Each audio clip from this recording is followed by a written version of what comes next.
Assalamu alaikum wa rahmatullahi ta'ala wa barakatuhu.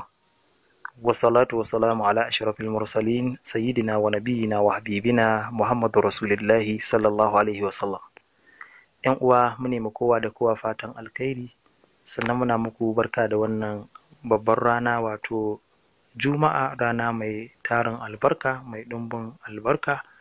Dukkanin alkhairan da ke cikinta Allah subhanahu wa ta'ala ya sada mu da su, sannan Allah kare mu daga dukkanin sharri, albarka sayyidina Rasulullahi sallallahu alaihi wasallam.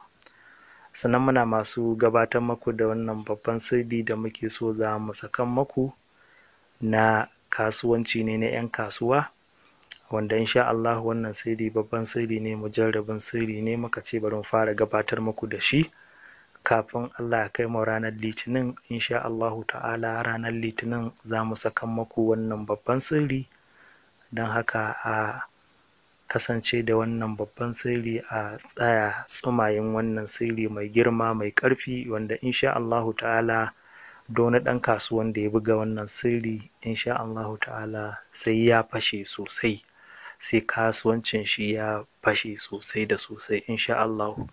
Wannan sirri ne mai girma, mujarrabin sirri mai ƙarfi. A saurare shi insha Allahu ta'ala ranar Litinin. Allah ya kai mu lafiya, ya samu dace. Ma'assalam.